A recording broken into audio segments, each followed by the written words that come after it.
Jaya Prabhupada, Prabhupada, Prabhupada, Srila Prabhupada.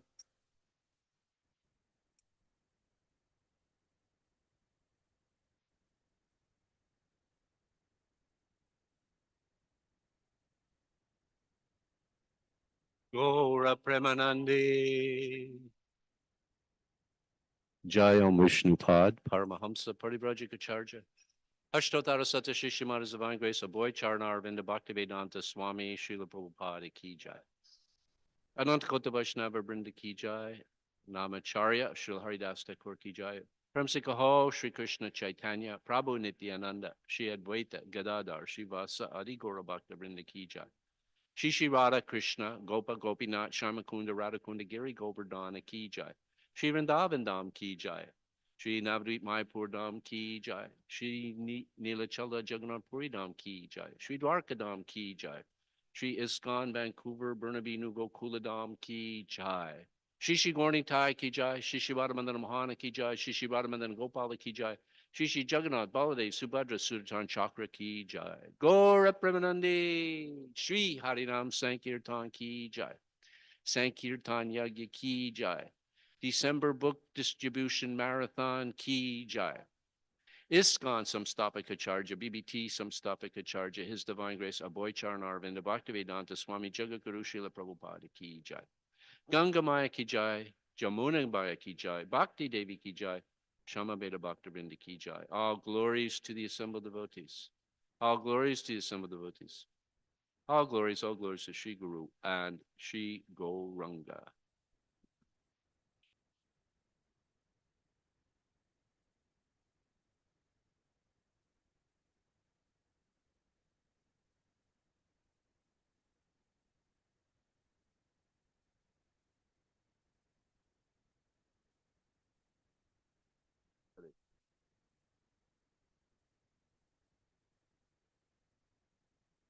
Thanks for the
I think you play this way, right?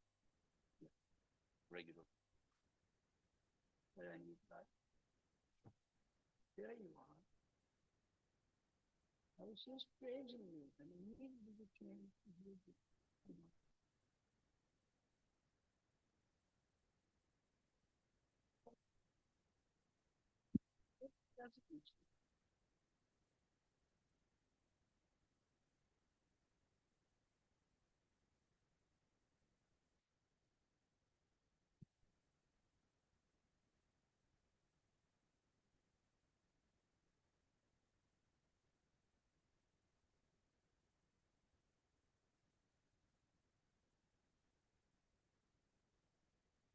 And turn off the fountains, please. Turn off the fountains. Yeah.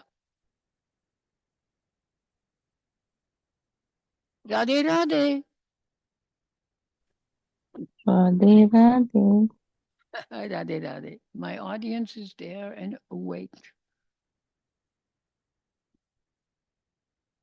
Prabhu, I'm deliberating I'm deliberating, but I will tell you 8 minutes.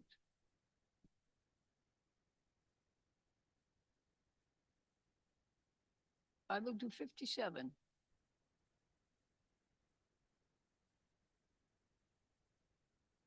Yep, 57 will do.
Okay, thank you.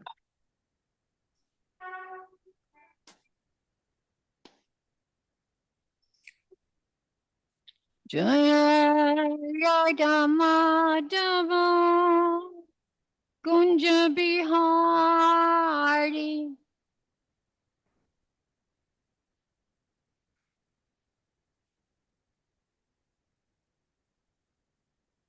Jaya Gopi Janvalabha Girvardhari Bolo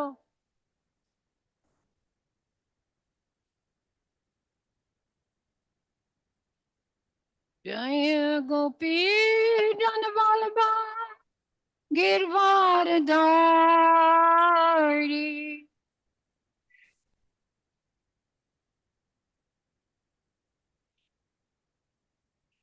Yashodanandana Braja Jandarandana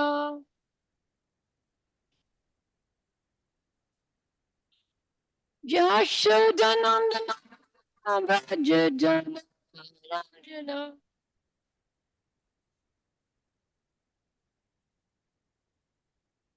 Jamuna Tira Vanachari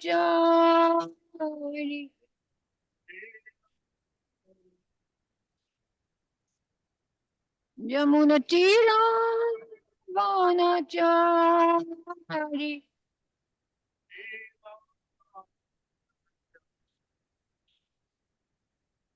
Jayarana Madhava Kunja Bihari Bolo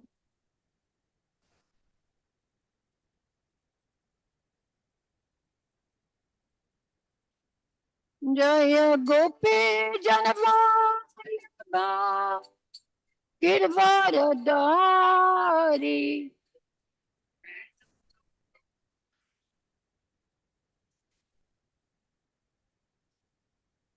Jaya Gopi Janavallabha Girvardhari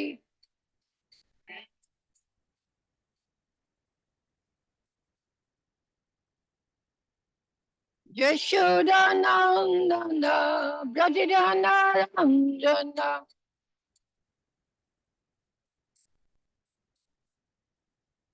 Yashodana Bharadana Ranjana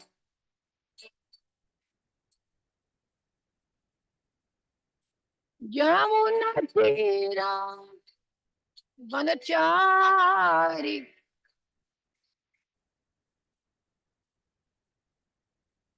Jamuna Tira Vanachari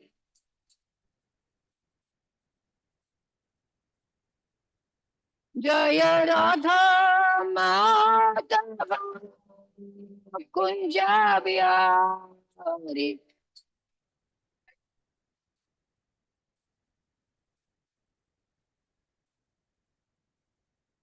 Jaya Radha Madhava Kunjabiyari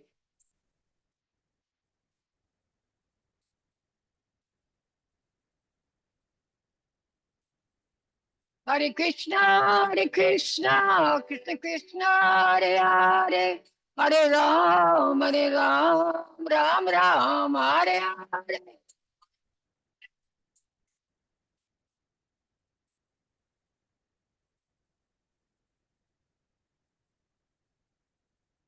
Hare Krishna, Krishna Krishna, Hare Hare, Hare Ram, Ram Ram, Hare Hare.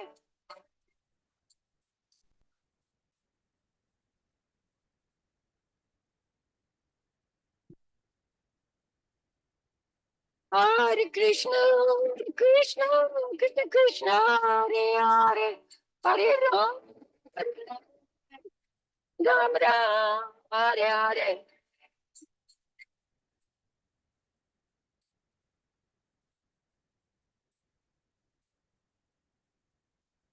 Jaya Prabhupada, Jaya Prabhupada, Jaya Prabhupada, Jaya Prabhupada.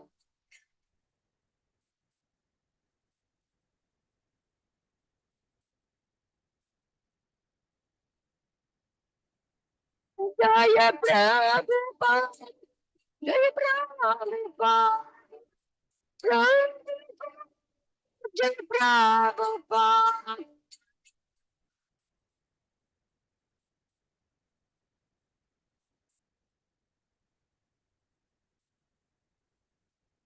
Jaya Prabhupada, Jaya Prabhupada, Jaya Prabhupada.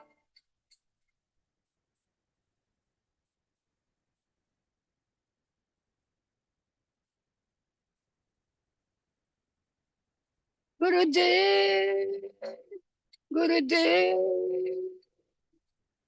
Gurudev, Jai Jai, Gurudev.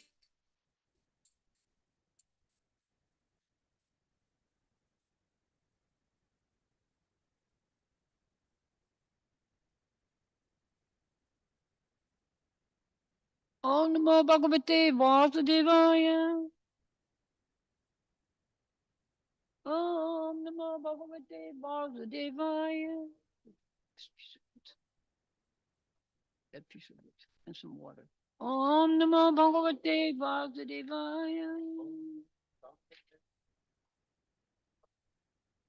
Reading from the Srimad Bhagvatam, the 10th canto, chapter 47. Yesterday we did verse 52. We'll go from 53 to 57 today. So I'll read those verses myself first.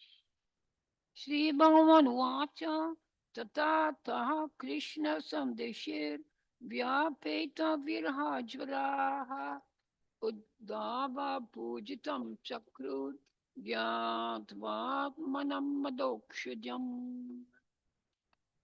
Sukadev Goswami said, he continued, Lord Krishna's message in some water. Having relieved their fever of separation, the gopis then worshipped Uddhav, recognizing him as non-different from the Lord Krishna. Purport. Srila Sridhar Maharaj stated the word Vinadvat Mana Madoksha Jam also indicates that the gopis recognized Lord Krishna to be the very soul of their lives and thus spiritually one with them. 54. So we're doing 54 now, but we do, yeah. Uvaja Katachin Masan Gopinam Vinudam Shuchaha Krishna Lila Katam Gayan Ramayama Shagokulam. Uddhav remained there for several months, dispelling the gopis' sorrow by chanting the topics of Lord Krishna's pastimes. Thus he brought joy to all the people of Gokul. Purport. The great Acharya Jiva Goswami comments in this regard that Uddhav, during his stay in Vrindavan, certainly took special care to enliven Krishna's foster parents, Nanda and Yashoda. Yavan Jahani Nandasya. Thank you. Brajeva Chicha Uddhavaha. Brajau Kasham Kshana Prayani Asan. All the days that Uddhava dwelt in Nanda's coward village seemed like a single moment to the resident of Braj, for Uddhav was always discussing Krishna. 56.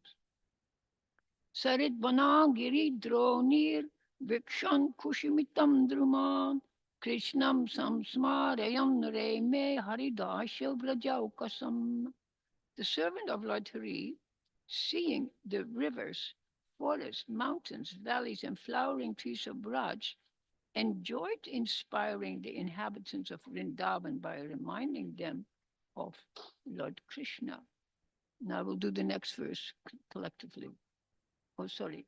Srila Goswami points out that as Uddhava wandered about Vrindavan, he reminded Braj's residents of Krishna by asking them questions about the pastime the Lord had performed in each of these places, namely the rivers, forests, mountains, and valleys.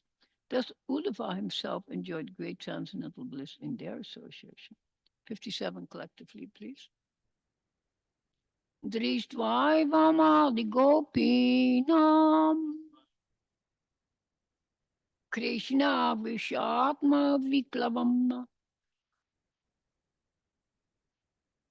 Uddhavaha Parama Pritas Tanamashanidam Jagau Draistvavam Adi Gopinam Krishna Vishatma Viklavam Uddhavaha Parama Pritas Tanamashanidam Jagau Idam Jago. Dristvaivam Adi Gopinam Krishna Veshatma Viklavam Uddhavaha Parama Pritas Tanamashanidam Jagau. Someone else, please. Dristvaivam Arigopinam Krishna Veshatma Viklavam Uddhava Parama Pritas Panamasyanidam Jago. Drisvaivam Adi Gopinam Krishna Veshatma Viklavam Uddhavaha Paramapritas Tanamasyan Idam Jagau. Drisvaivam Adi Gopinam Krishna Veshatma Viklavam Uddhava Parama Pritas Tanamasyan Idam Jagau.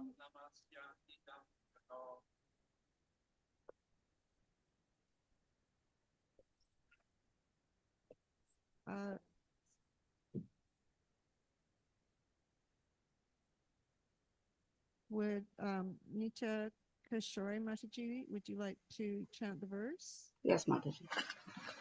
दृष्ट्वैवमादिगोपीनां कृष्णावेशात्मविप्लवम्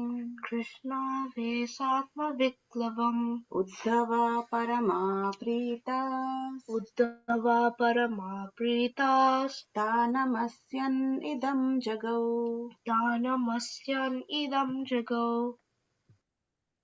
Thank you. Purnachandra Mataji, would you like to chant the verse? Thank you, Mataji. Drasbai Vai Adi Gopinam. Is it okay? Krishna Ves Atma Viknavam Uddhava Parama Pritas Tanamasyan Idam Jagao. Thank you. Leela Mani Mataji, would you like to chant the verse?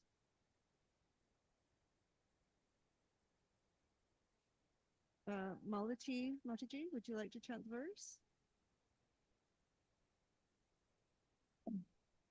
Lucien Prabhu?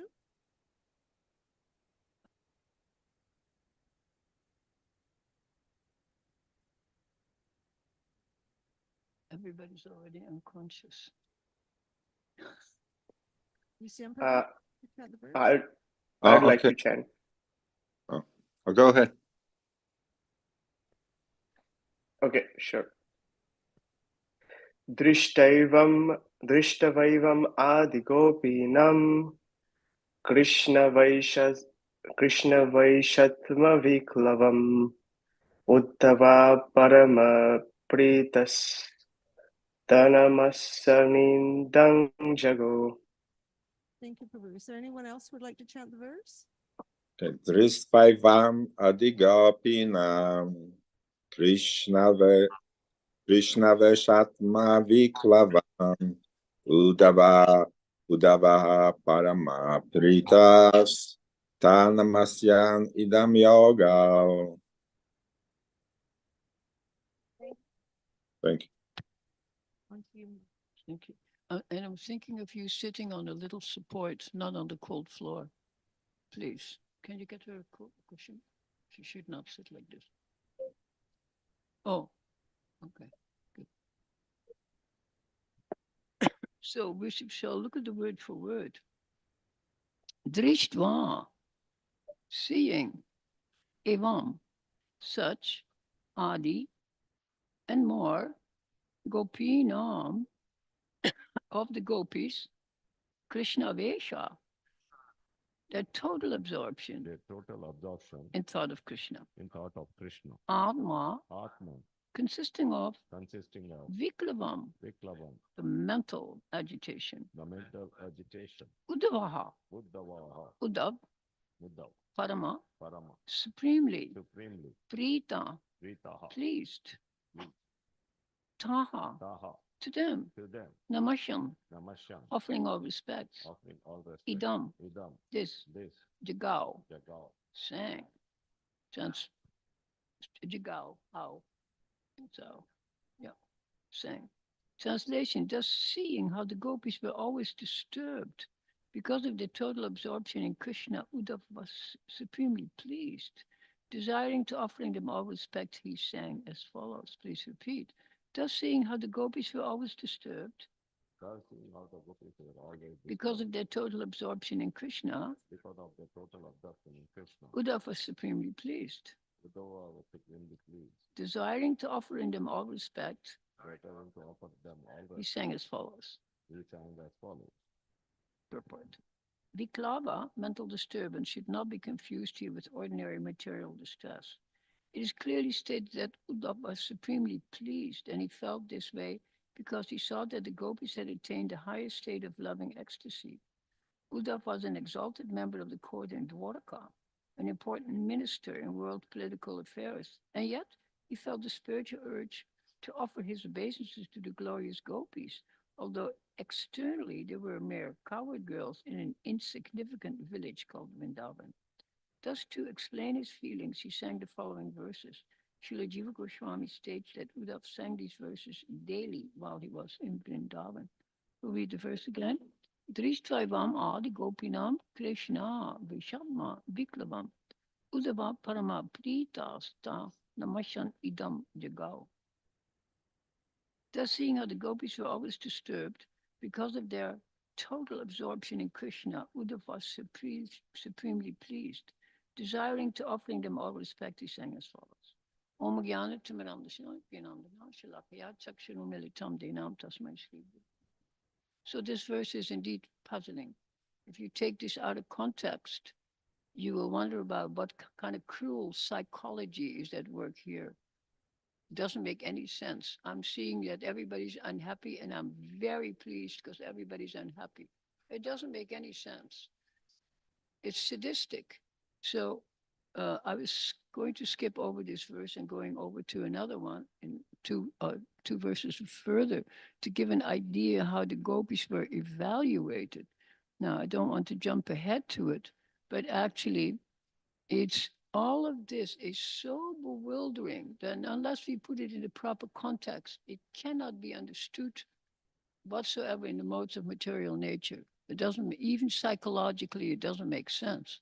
You see, like for instance, the gopis in the next couple of verses, they are analyzed as mostly as women who cannot be respected because they're prostitute types. Prostitute types, and it tells you three different types of prostitutes. Those who have a husband, but they always assort with their lover. Those who abandon their husband just to assort with a lover and just to just stroll around. And of course, it says thinking of one's supreme lover, which of course is not really part of this trio, but they've made it part of the trio. So this is very, very. The third one, it says one who leaves the husband thinks of God as a lover. Who thinks of God as a lover. Now, who can we think of in Vrindavan like this? No, not the gopis. I'm talking about history, not Lila. Who is the most famous princess? Mirabai. Mirabai. She started wandering about. So wandering around is called Abhisar. And Abhisar and Abhisari is generally translated as prostitute. It has the same meaning as streetwalker. When I say streetwalker, what does it mean? No, streetwalker means prostitute. There's a word, yeah. So the thing is, we're using these terms like I also walk the streets, but I'm not a streetwalker, you see. So we have all these different terms that have to be understood. So the gopis in the next couple of verses, it says they could be thought of in such a way because there are three types of women that cannot be respected. They're indecent. They're not proper. They don't have a proper status.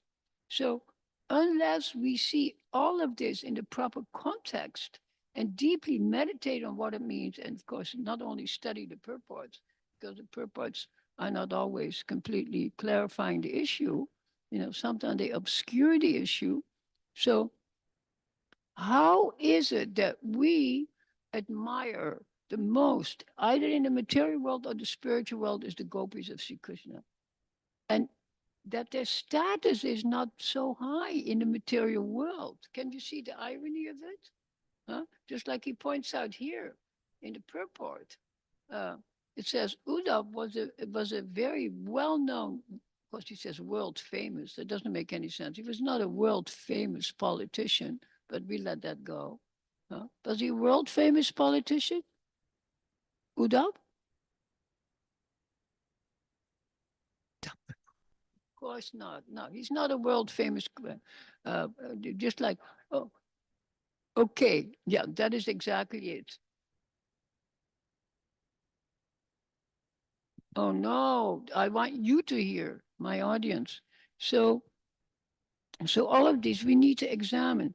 What does it mean? So here in the last few verses, it gives a little bit of an idea of how these statuses of, let's say, the gopis are supposed to be understood, and understood by whom.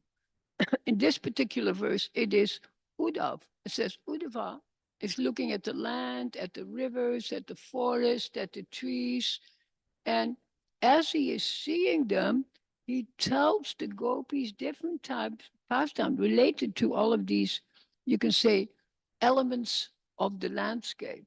So he's telling them, he says, look at the trees. Krishna used to sit here. Look at the river. He used to bathe here. Look at the mountain. He used to climb it. Look at the sand. He used to roll in the dust. You see?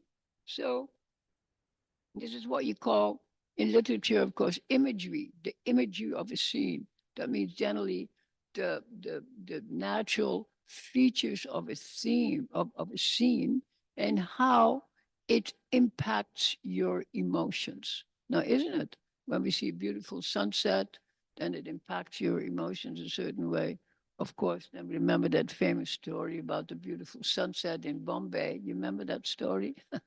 Prabhupada is walking on the beach with the devotees, and it's on the ocean, and there was a beautiful sunset reflected in the water and in the sky and everywhere. All the birds are singing. You say, Prabhupada, look at the beautiful sunset. He says, that is not beautiful. That is ugly. He actually said, that is ugly.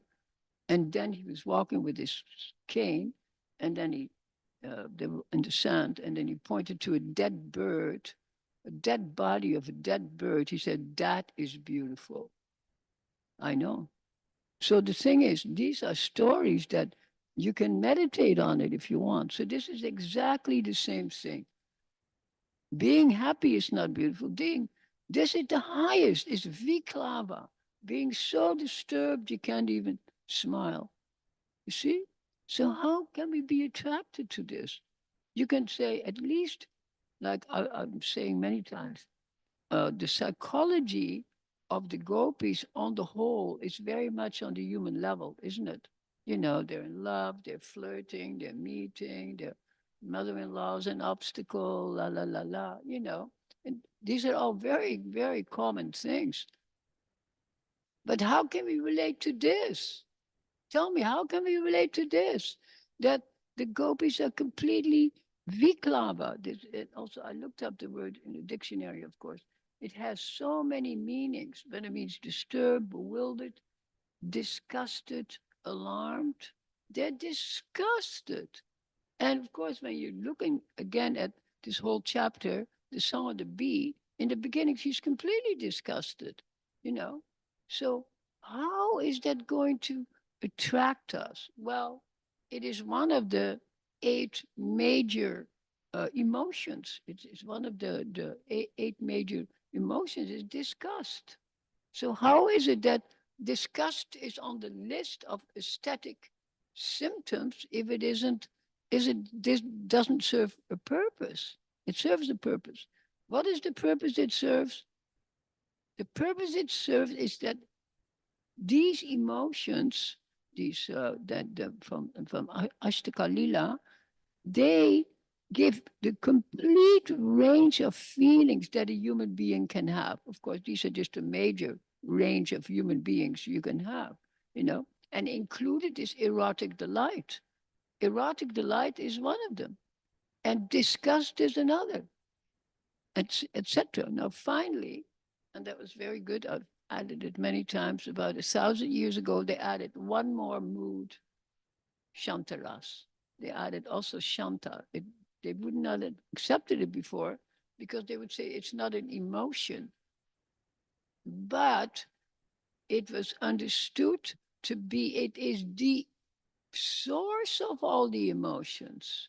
Just like the fountain, it's not working right now. But when I turn on the fountain, which is completely placid right now, it becomes the source of the fountain. It will rise and then it can settle down into itself again. So it was understood to be actually a very important rasa because it underlies everything, just like everything has an opposite. Everything has an opposite. You know, red. What is the opposite of red?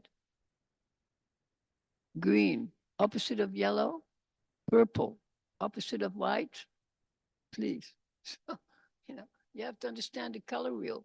Every has this inversion of of vibrations. Exactly the vibrations. Exactly the opposite. So And the whole idea, when you can see in our Krishna conscious philosophy, is that opposites unite. It's the opposites. Huh?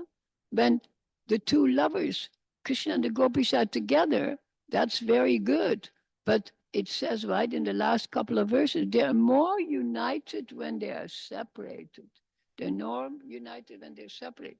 And it says in the previous verse that they saw, it says, let me look at it again. It says, let me see, here's the verse. It says they saw Krishna as the super soul, and also that the super soul is in everyone's heart, and that is really Krishna, of course, in a more abstract form.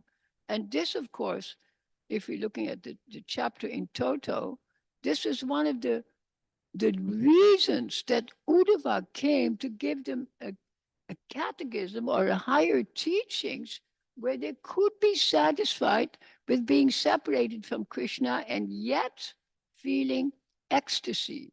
Now, here the ecstasy expresses itself in what way? In complete disturbance. Complete disturbance. And it is explained here in the purport that this is the highest ecstasy. And this is very ironic, but when you study the what you call the ecstatic symptoms, what is the last ecstatic symptom? It's death. It's death. Yes, sir. Death, the dying.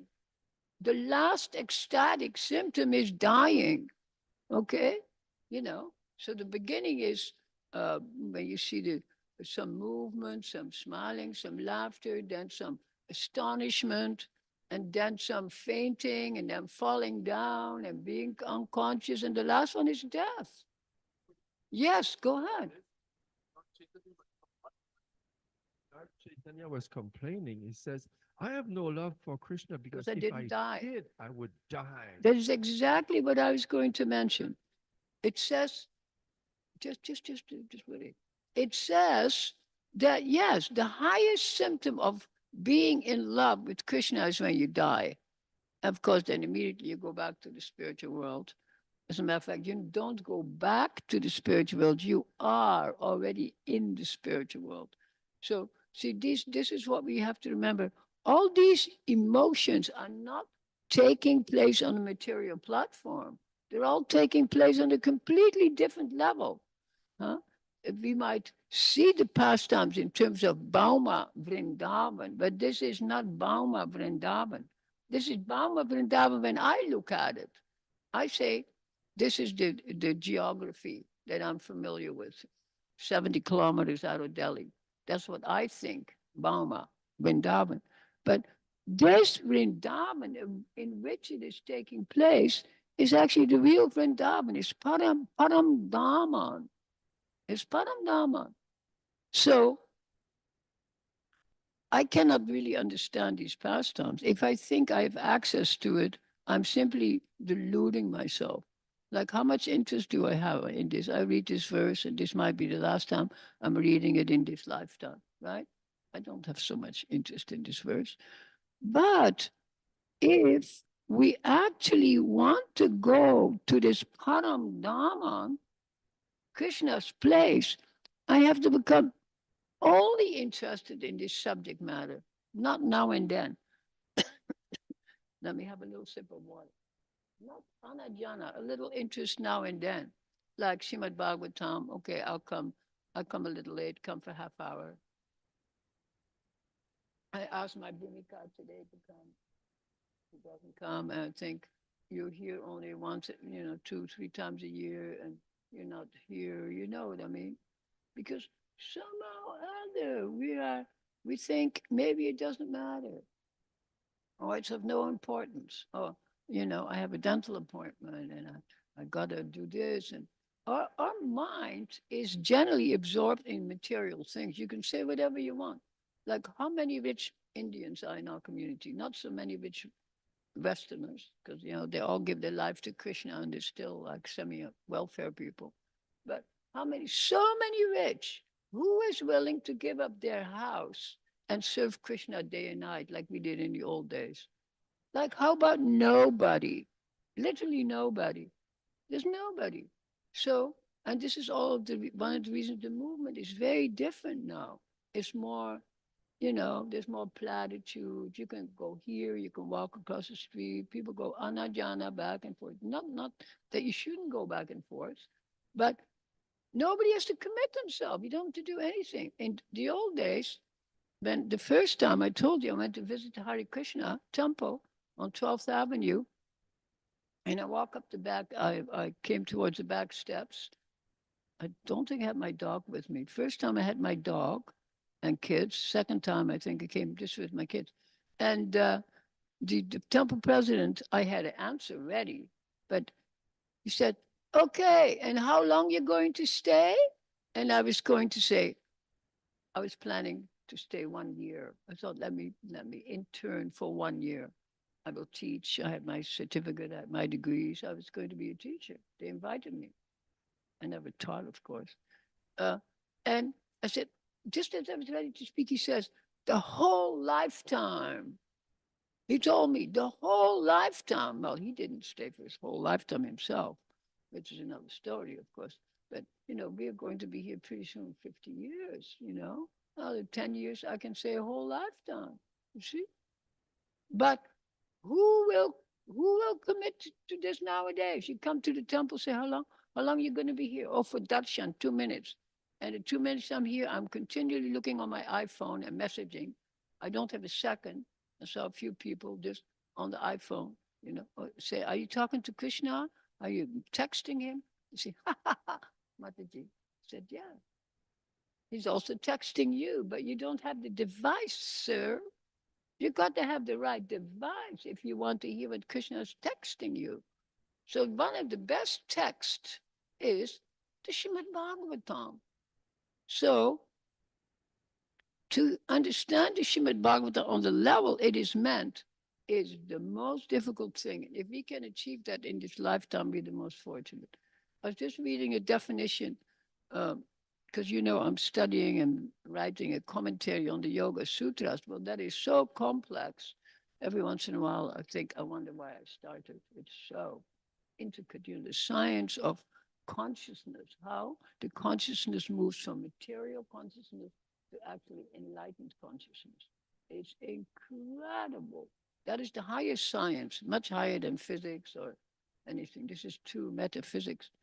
So when you're looking at the steps we have to go through, it's very difficult. And the Gita, of course, we say introductory to Krishna consciousness, it gives you an impetus to get out of the modes. But I cannot get out of the modes unless I understand what the modes are. So there's a whole chapter on the modes of nature. There's a whole chapter on Sankhya philosophy. There's all these technical chapters that we can be studying to understand more.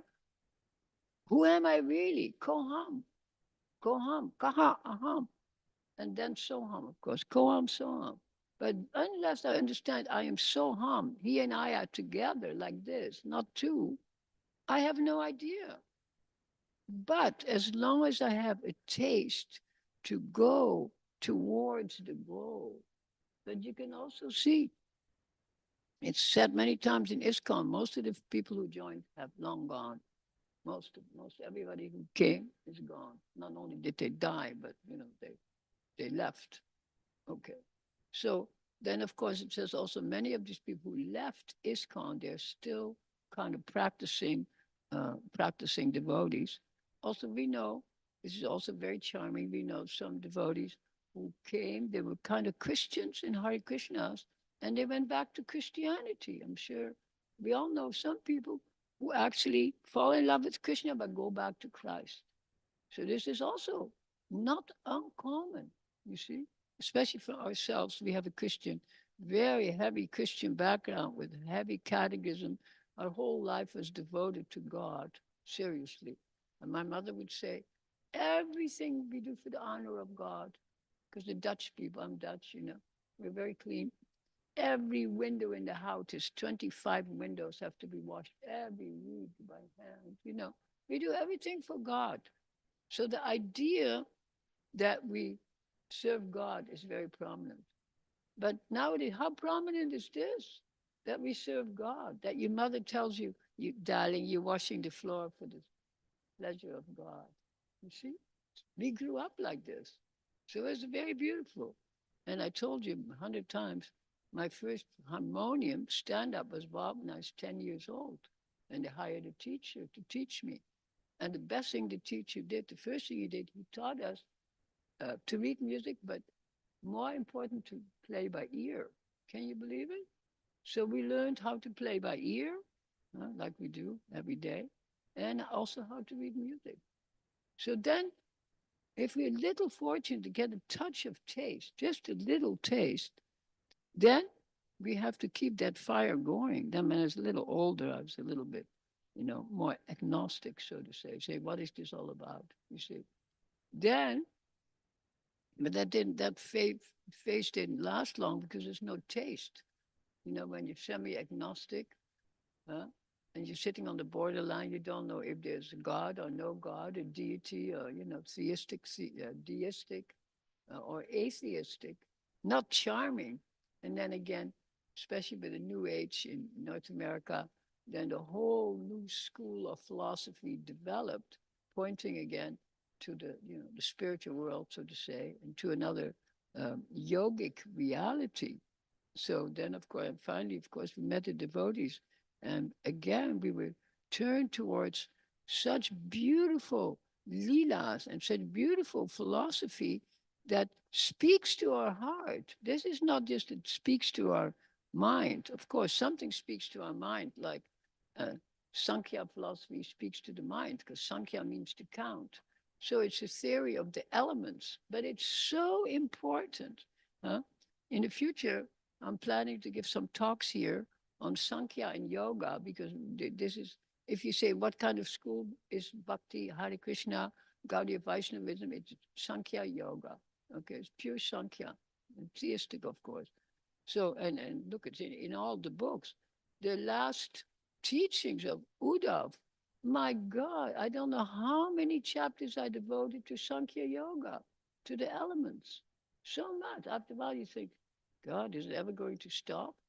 So, so why is it important to understand what the elements are? What would you say? Why do we need to know this? Give any answer. They are the basics. So to form something, we need that. Yeah, but you need to, if you don't even understand what your body is, what the elements of your body are, you identify with your body as the self, which is most idiotic. How can I be a bag of blood and bone? It doesn't make any sense. I know nothing about it. I know nothing about how anything works in my body. Do I know how the blood is flowing to the fingertips, how my nails are growing? We don't know anything. We know how to, in the morning we defecate, and in the day we eat, and at night we sleep. We know only very rudimentary things. So when you study Sankhya, you learn a little bit about these different bodies. What makes the body heavy? That's the element of the earth. What makes the body light? Is the element of the air. You see, what makes the body, pleased? Someone is touching you, or the air, or whatever. You see, what makes your body happy? When you taste something on the tongue. So then, when you study Sankhya, you learn to understand at least what is that body with which you do not identify, but which you inhabit. You're living inside. I might not know what it, I'm not an architect. I don't know what kind of architecture was used in, the Christine Chapel. But if I understand it, I appreciate more where I am. So to the degree that we understand how our body works and we take care of it scrupulously, we're wasting even our body. You get all fat and ugly and you can't see and you can hardly walk and you never exercise. You sit in front of the TV till midnight. You know, some devotees are sitting in front of TV all day, all night. I swear to God, I could never tolerate it 1 minute. Never watched TV my whole life. Seriously, never allowed it. To me, it was like, are you people mad? You know, there's so many beautiful things to do besides being entertained, huh? Or whatever it is. So, but it takes our mind away from ourselves, even our body. Then, if you don't know what your mind is, then you don't even understand why you have to sit in front of the TV all day, why you have to just turn it off. Oh, Prabhu, just let's just relax. You see what I mean? I am talking in the mic. I just, for one moment, I had to fade away. That's the whole idea. When you sit in front of the TV, you fade away. Everything is faded out. So that's why we sit up straight. We sit like a yogi, actually. Then you have no energy. I've told it thousands of times. You sit properly, and then you get energy. I do it every day. I sit properly. I'm energized when I sit properly all day. No, I don't sit properly all day. Then when you lie down, you lose energy and you go to sleep, of course. You become completely placid. So Sankhya helps you to understand what is your mind, all the components of your mind. But to speak of sensory input, the sensory input is the main thing that we should learn about. Rupa. We learned the other day, 50% of the brain is devoted to rupa, to the eyes. So what I'm seeing is that, oh my God, I don't like it. Oh my God, I love it. Or most of the stuff we see in front of our eye, we don't see. 98%, I'm walking on the street. I don't make a note of everything. Then all of a sudden, I see somebody I know. The other day, I saw somebody from Sharanagati. He said, hey, what are you doing here? I said, I don't know, but I'm looking for a ride. Can I have a ride back? No, there's no room in my car. But finally, his wife stepped out, sat in the back, and made room for me. So, so then we recognize somebody, then we have a little conversation. So understand what is your mind. And most of all, what we need to understand is what is our consciousness. It's only consciousness that allows me to know that I have a mind and a body. I'm not those things, but I have it. What time is it? Okay, 5 minutes. Yeah, we'll do it right now. So the point is, become conscious. We say in our movement also, first become conscious, then become Krishna conscious. So when Uddhav is walking in his beautiful landscape, he's very conscious of the landscape. He's very conscious of the misery of the gopis, and he sings to them about Krishna Lila. And it says in the purport, he was singing all day. And also he pacified not only the gopis, also Nanda, etc. And he was there for quite a few months. And then he finally went back to that place where Krishna was in charge, because Krishna was no longer charged in Braj Dhaman. So he also abandoned it. So for us to understand it, we have to be very open-minded. And open-minded, not just to understand these stories, we have to be a little open-minded. Who am I really? Like Prabhupada's lecture yesterday in the first verse of Srimad Bhagvatam, it deals with really who am I? What is the origin of things? What is the origin? What is the cause? I cannot understand samsara unless I know the origin of this samsara, this Mahamaya. I have to know the origin. Then I can understand and hope to enter into Yoga Maya. So Krishna consciousness is science, and we should take time to study it and be very interested in it. There's something you don't understand, look it up, from a Gaudiya, ideally from a Gaudiya Vaishnava point of view, because otherwise there's millions of opinions. Huh? So I'm just encouraging everybody to be inquisitive.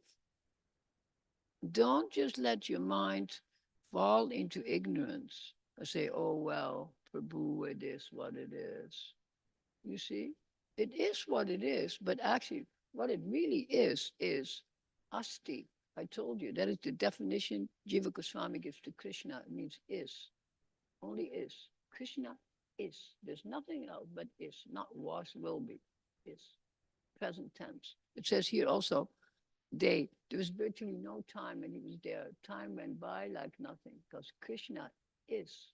So if he can live, if he can be in that mode of be here now, very contemporary mode, be here now, then we will already be doing much better rather than focusing on the past or the future. We are here now. We see what is in front of us. So I see the clock in front of us. So we say Om Tat Sat. May we all be alarmed. What is it called? Viklava by that. Radhe Radhe. Radhe, Radhe. Class. Thank you, Mataji. Just to entertain. Coming to Uddhava as a politician, why they are comparing him as a politician, I couldn't understand. But Because he came, why Uddhava is a politician they are mentioning here? I have no idea. I don't know why they emphasized it. And you know why they should emphasize that he's a world famous politician. You know, he's not. I mean, you'd think Mathura was a world famous place on the map at that time. Of course not. You know, I mean, Krishna might have been famous, but even Krishna wasn't. You know, it's not like Krishna was famous. Maybe, you know, later on in Dwarka, you know, then becoming more famous.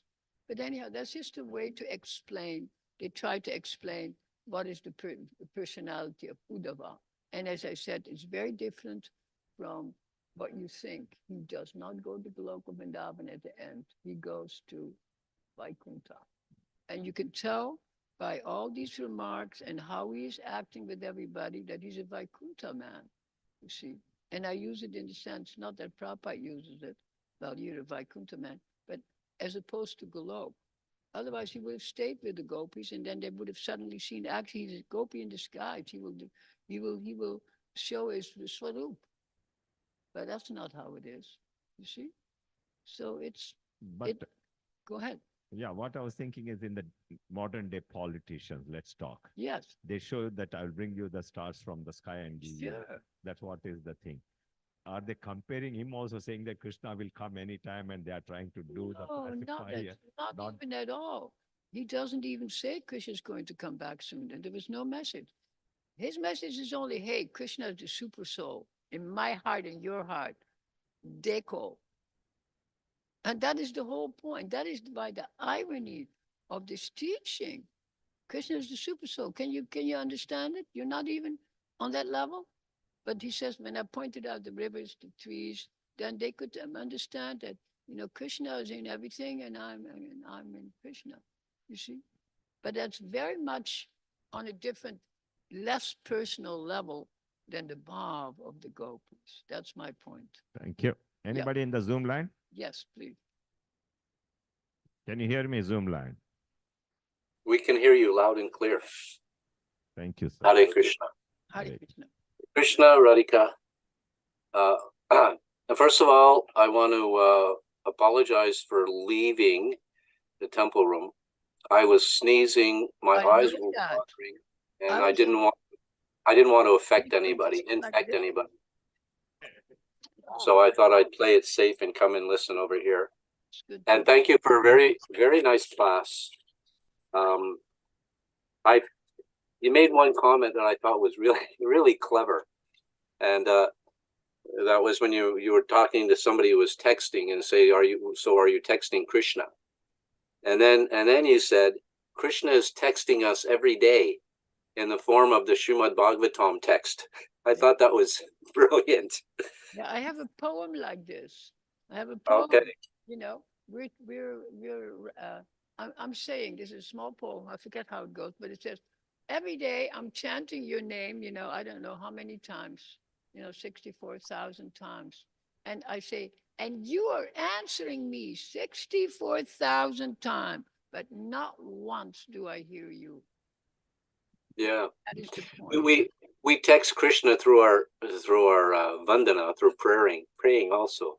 Yeah. We're texting Krishna. Yeah, But but is he but directly unless you texting get back his to us? text back, Yeah. it's no love affair if there's no notes. That's the But point. then when we're texting in the form of prayer or a devotional service, we offer a prayer. Then we'll open up the text of Srimad Bhagavatam and Krishna will speak to us regarding what we were addressing him. It's true. And then we will fall unconscious. And I hope we won't die. Another, if I may, another thing you were saying was about sitting straight. You get energy, Yes. and regarding energy, is you have to expend energy in order to get energy. Very good. Exactly. It's like people who have a lot of energy. They exercise, they engage in physical activity. That's on the physical level, but it's also there on the mental level. Nothing If you expend energy for studying or for focusing the mind, then you get more energy in that regard. So in order that's to get what I energy, do you have all to expend, day, morning to night. I and- sit properly, and you have to study, and it works. That way you never feel bored. I might be boring, but I don't feel bored. Thank you very much. I don't think you're ever boring. Yeah. Thank you.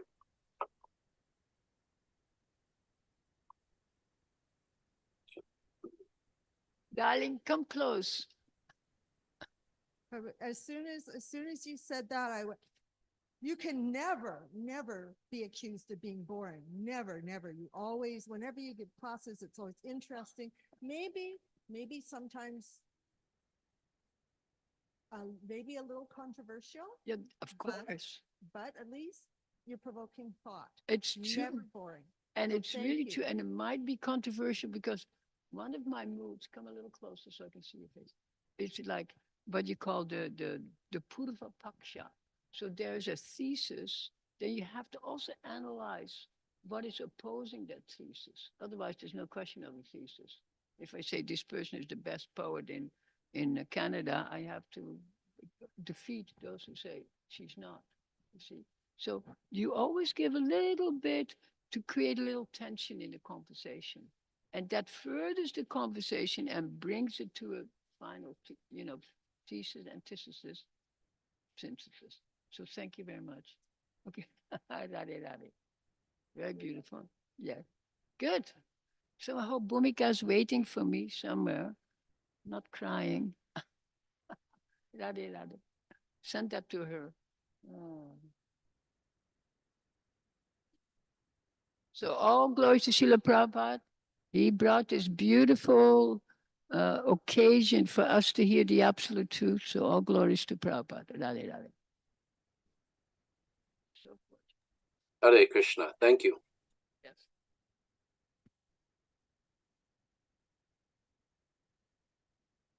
Yeah, today's class, Jagvendra Prabhu.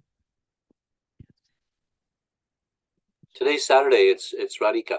Radhika Mataji. Radhika Mataji, Gopal Champu today? Yes. Gopal Champu on this channel. Thank you. Okay, let's chant 3 times the Maha Mantra for the benefit of all the living entities. Before that, I'll have little paraphernalia. This is from Mangalarti. May the Lord bless all of us. This is from Tulsi Puja. May Tulsi Maharani Vrindaye Tulsi Devaye Priyaye Keshwata Krishna Bhakti Prade Devi Satchavate Namo Namaha. And this is the paraphernalia. Srila Prabhupada's translated book production, distribution, and studying Ki Jai. Let's chant 3 times the Maha Mantra for the benefit of all the living entities, especially for our new temple construction. Hare Krishna, Krishna Krishna, Hare Hare, Hare Rama, Rama Rama, Hare Hare. Hare Krishna, Krishna Krishna, Hare Hare, Hare Rama, Rama Rama, Hare Hare. Hare Krishna, Krishna Krishna, Hare Hare, Hare Rama, Rama Rama, Hare Hare. Have a wonderful day. Thank you for joining.